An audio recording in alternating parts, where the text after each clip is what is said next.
Welcome to the Physics Experiment Podcast. I'm Amara, and today we're exploring two fundamental forces that govern motion in our everyday world: spring forces and friction. Whether you're designing a suspension system or understanding why objects slide across surfaces, these concepts are essential. Thanks for having me, Amara. I'm Marcus. Today we'll examine the theoretical background behind Hooke's law and friction coefficients, then discuss the experimental techniques that allow us to measure these forces accurately in the laboratory. Let's start with spring forces. Robert Hooke discovered in the 17th century that the force exerted by a spring is directly proportional to its displacement from equilibrium. Mathematically, we express this as F equals minus kx, where F is the restoring force, k is the spring constant, and x is the displacement. That negative sign is crucial, right? It indicates that the force always opposes the displacement, pulling the spring back toward its equilibrium position. The spring constant K is unique to each spring and represents its stiffness. A stiffer spring has a larger K value. Exactly. In our experiments, we measure K by applying known forces and recording the corresponding extensions or compressions. When we plot force versus displacement, the slope of that linear relationship gives us the spring constant directly. This is why proper data collection is so important. Now let's transition to friction, which is more complex because it depends on the nature of the surfaces in contact. We distinguish between static friction and kinetic friction. Static friction prevents an object from moving when a force is applied, while kinetic friction acts on objects already in motion. The coefficient of static friction, μs, is typically larger than the coefficient of kinetic friction, μk. Both coefficients are dimensionless numbers that characterize the interaction between two specific surfaces. They're not universal constants.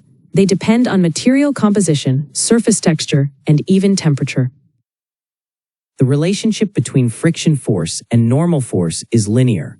F equals μn, where F is the friction force and n is the normal force perpendicular to the surfaces. This linear relationship is what we exploit experimentally.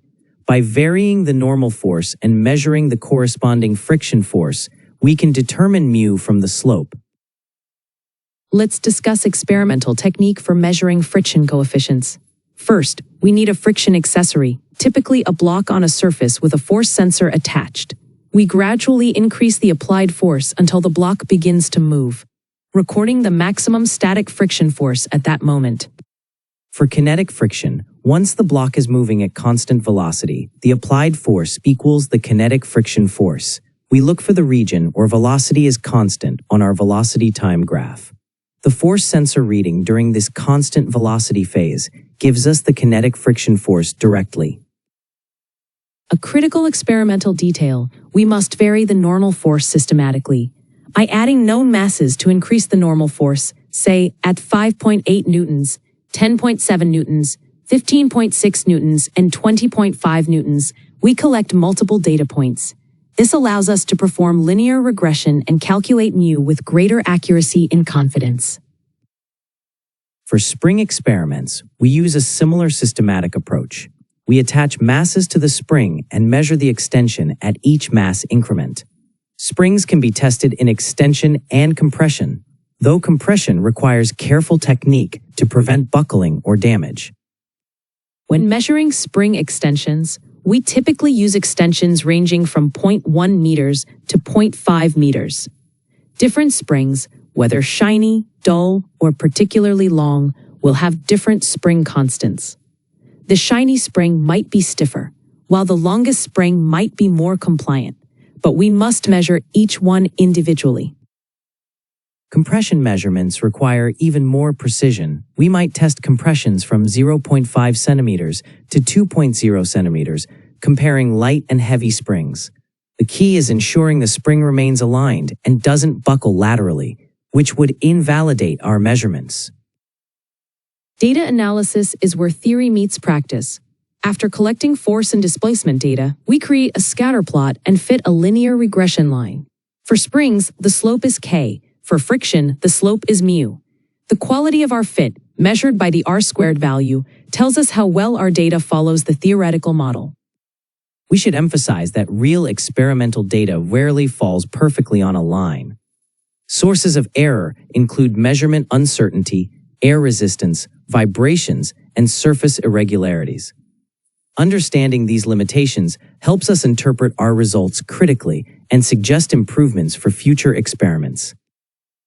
One important consideration: when measuring normal force, we must account for the weight of the block itself.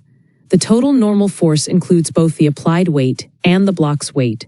Neglecting this introduces systematic error into our friction coefficient calculations. Similarly, for springs, we should verify that we're measuring displacement from the spring's natural length, not from some arbitrary reference point. Using a meter stick with clear markings helps ensure consistency across multiple measurements. The Capstone software interface we use in the laboratory automates much of the data collection and analysis.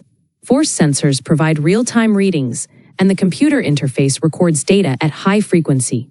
However, students must still understand the underlying physics and validate that the software's calculations make sense. Before concluding, let's emphasize why these experiments matter. Spring forces appear in shock absorbers, mattresses, and seismic isolation systems. Friction coefficients determine whether a car can brake safely, how much force is needed to move furniture, and whether structures remain stable on inclined surfaces. These aren't abstract concepts, they're fundamental to engineering and safety. Understanding the theoretical background, Hooke's law and the friction model, allows us to predict behavior and design systems effectively. The experimental techniques we've discussed provide the empirical data that validates or refines our theoretical models. Thank you for joining us on the Physics Experiment Podcast. We've explored spring constants, friction coefficients, and the experimental methods that connect theory to measurement. Remember, careful technique, systematic data collection, and thoughtful analysis transform raw measurements into meaningful physics. Until next time, keep questioning the forces around you and thinking like an experimental physicist. This is Amara, signing off.